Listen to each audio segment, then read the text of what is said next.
Evil takes to the skies of Gotham. Here's your look at the Spin Master toys. This is the DC First Edition Man-Bat figure.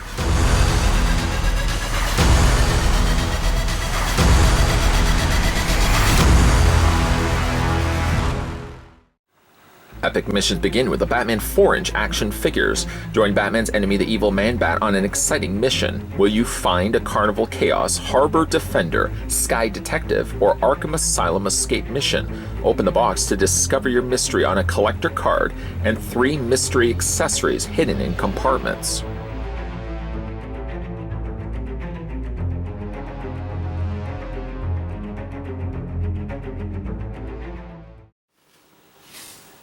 Before closely inspecting Man-Bat, the first thing we're going to do is figure out how tall this figure stands. I'd like to send out a big thank you to the folks over at Spin Master who made this review possible. If you guys are in the market to pick these ones up for yourself, you should be easily able to find these through various online and retail stores, finding a lot of these in Walmarts, for example. Nonetheless, though, the figure stands 4.2 inches in height. That's not bad. That's not bad at all. And that translates to centimeters as being 10.8 centimeters tall. Or some size comparisons. We're just going to move over Man-Bat for a second. Might seem a bit strange, but we're going to bring in Superman. Not really sure what Batman is doing right now. Maybe he's off fighting crime somewhere in Gotham. But the standard sized figures, whether it be Batman or Superman, they're the exact same bodies. So while we can look at Superman compared to Man-Bat, Man-Bat definitely is using a different body mold altogether. Different arms, different legs, and of course a much different head. And he's just a little bit taller than a standard size Spin Master superhero. And of course a lot broader as well. Of course, to come included with the figure, you do get yourself the 3 mystery compartments, which we'll open up in a second. You also do get included a pamphlet, which we can open up right now, revealing the other characters available in the Spin Master line. It tells you the various different available options, like Joker and Batman, for example, and then there's some interesting variants, for example, like Batman done in all yellow or all gold. There's Man-Bat down below there, and then, like I said, there's various different missions. Based on the mission that you're going on, you'll see the accessory for Man-Bat does change, or at least the color. If we say venture off to, what is this? This is that the Gotham streets? Possibly, we'll be finding out soon enough. He'll actually come included with like a blaster and a pair of claws. If, however, he's visiting Arkham, then he actually comes with a chest piece and a bunch of claws. We'll soon find out what accessories we get inside. And there are the various different environments or the different missions that you can venture off to. Still really like the look of that one. But let's have a look at the compartments. I have not inspected this. Curious I was, but I wasn't going to spoil that surprise. So we're going to do that right now. I'm going to grab my knife. Just going to cut the seam just on the one side, and there's one on the top there as well. Just cut that open. One thing you'll be treated to immediately is a collector card. Collectible trading card. There's a little perforation just on the top there, so you're just going to tab across that, just kind of take a knife.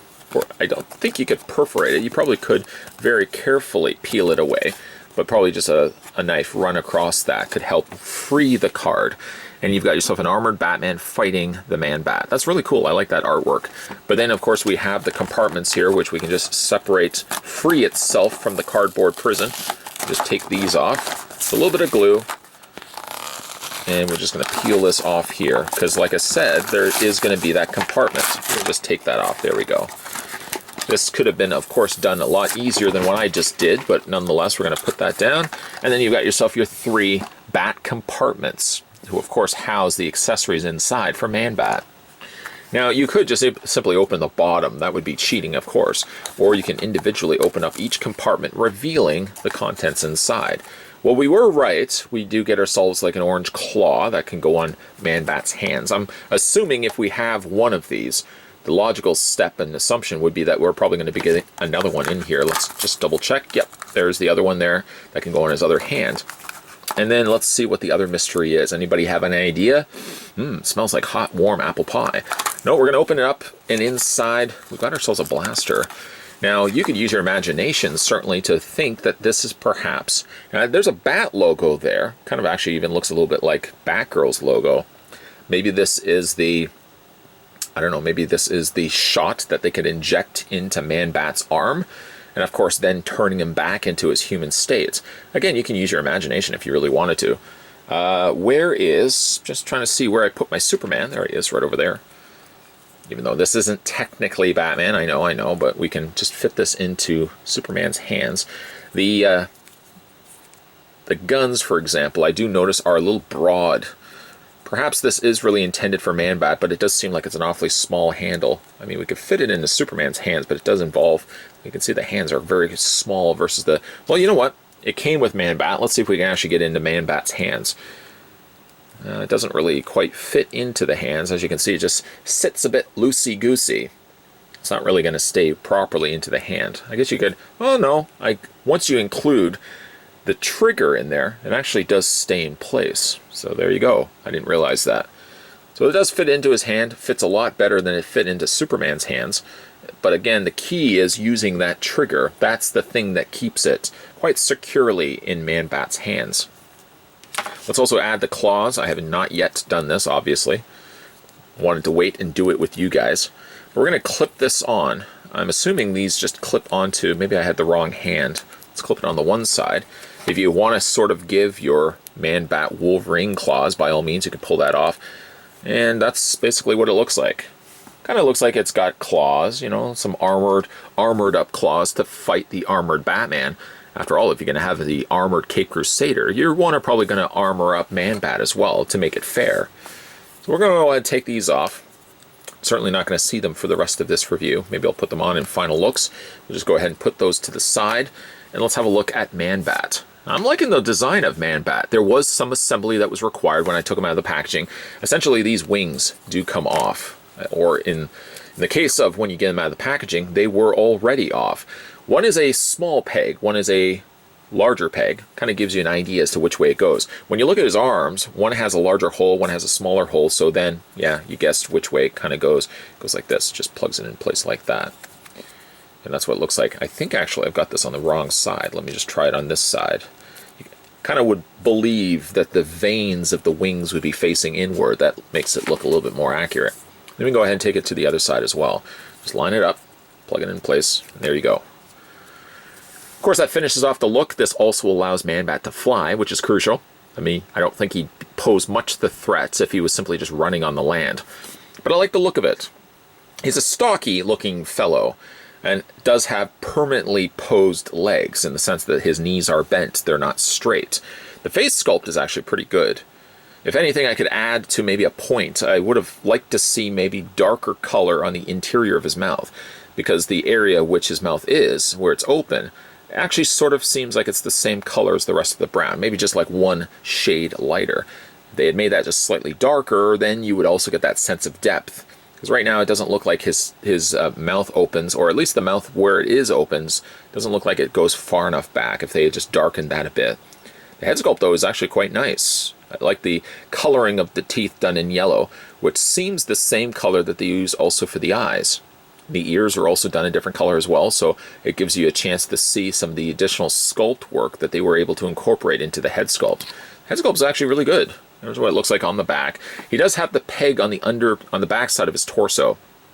There has been a couple of figures that we've already had a look at that did utilize a backpack that you can stick on the back. I guess if he wants to go traveling, or if he wants to give him some tech gear, you probably could just take that backpack and plug it to the back of Man-Bat. You could just carry it along with him. The hands are large in size, enough to certainly grab a superhero or to hold the included blaster. And while they do look like it's a pretty staction figure, you'd be surprised actually how much posability there is on him. He's got some rips there on his legs. Probably they could have painted that area in brown, because it looks like that would be where the pant area has been ripped open. Unfortunately, you don't see the fur because it's the same color as the rest of the pants. Like the traditional Hulk style of rip, where the fold of the rips have folded over the top of the waist. I like that. A nice big bulbous Man-Bat feet with peg holes in the undersides, so you can get him to stand. I mean, really, actually, for the fact that he does have large wings like this, Man-Bat has no difficulty standing whatsoever. I think a lot of it is for the way that they sculpted the backs of his heels. While he doesn't really have heels that pass the point of his ankles, at least he does actually have wide enough feet. So, like I said, the figure doesn't have any difficulty standing that way. Like the vein work that they've done on the bicep. Again, keeping in mind, these are all kids' toys, but you can still find appreciation. I find still appreciation looking at kids' toys like this. Nice scar work they put on the torso here. I really would like to know the story, the reasoning why he has that. Maybe he had a big tussle with Batman, and the resulting of that was he actually had a few scars on his chest. Nice detailing done overall. I would like to wonder what they could possibly use this mold for again, or this is a case maybe of a one and done. Maybe there isn't another figure that they could come up with that uses the same fur torso. Maybe they could probably use it for, I don't even know what other Batman villain you could use. What villain could you think of that could utilize the same mold? They probably could just cover over the fur and use the wider torso for maybe for a Solomon Grundy or Bane or something along those lines. Anyways, for the articulation on Man-Bat, now his head doesn't hinge up. So if you do have the intended plan of having him flying, Man-Bat's not really going to be facing forward. He's going to be looking straight down at his prey on the streets. The head does rotate technically all the way around, yes, but because, again, you don't have that hinge working in your favor, you can't bring the head any further than what it's doing right now. That's as good as you're going to get. Arms rotate all the way around, though. And because they give you a nice broad hinge, you can bring those arms out quite considerably as well. And I know what you're thinking. You're not going to fix the issue with the wing. Yes, you can also fix the issue with the wing, being that he does have swivels on those forearms. You can bend at the elbow, and you can also rotate where that elbow joint is. So depending on where you want to have the wings, for example, you can pull that off by simply just twisting the forearm to your desired look. He doesn't have waist articulation. This is sort of the limitation on this particular figure. It's just simply a continuation of the rest of his torso. While he doesn't have that, he has more than make up for it, though, in the legs. He has a nice big ball joint, allowing those legs to hinge outward, as well as forward, as well as back. He has a swivel on about a half cut of the thigh, and he doesn't have any articulation in the feet. That's another limitation on the figure. But even though he doesn't have articulation in the waist, nor does he have articulation in the knees, he's still a pretty decent looking Man-Bat. Certainly something that a younger version of myself, which again I really have to keep in mind when I look at figures like this, they're not going to be competing with the action figures that you're probably going to be picking up. But I can definitely see why kids would be getting interested in this line. Nice looking bat, nice looking Man-Bat when it's all said and done. It's got some decent sculpting. The paint doesn't disappoint the figure at all. While there's some areas that may have been left off, for example, like the tore area in his pants, he's a very colorful looking Man-Bat, and I like the fact he has also those big broad that you can either have on the figure's arms, or you can detach and leave off if you wanted to. The Spin Master DC figures, I feel, check off all the necessary boxes. Things that still would appeal to kids collecting figures now. Kids want superposability, and even for a figure like Man-Bat, sized bigger than, of course, some of the others that we've looked at, still comes through with all the necessary articulation. He doesn't have it in his knees, but because of the way the legs are posed anyways, I can understand probably why they just decided to go away with having the knee articulation in favor of pre-posed legs, so that you could stand the figure upright a little bit better and he wasn't going to be toppling over. He's very colorful, nicely detailed, and nicely sculpted. And he does have the additional wings that adds to his wingspan and stretch, making him a lot bigger than, again, some of those figures that we've had a look at before. Man-Bat is a very successful figure, and keeping in mind, again, that these are geared towards kids, I can definitely see why the kids would be interested in picking these ones up.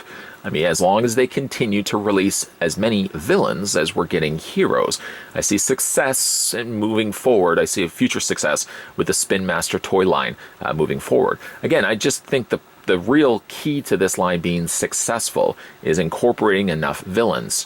While we all certainly want to have the likes of Superman, Batman, and the Flash, I want to see some villains sprinkled in there as well, beyond just the point of Man-Bat. The Black Manta that I have not yet picked up, and the Joker, which I think is the only villains that we've gotten so far. Hopefully that will be changing soon. Have you managed to pick up this figure for yourself? What do you guys think of the Spin Master Toys Man-Bat? Let me know down below in the comments section. Again, a big thank you to the folks over at Spin Master who made many of the reviews possible that we've looked at for the Spin Master toys. Again, if you're in the market of picking these ones up for yourself, you should be able to find them in retail stores in the toy aisle. If you are new to this channel, want to stay on board and see more content coming from this guy, might I suggest you hit that subscribe button down below, you hit that bell notification, and you stay tuned because there's going to be a lot of videos coming your way. As always, guys, thanks for watching. I'll see you guys next time.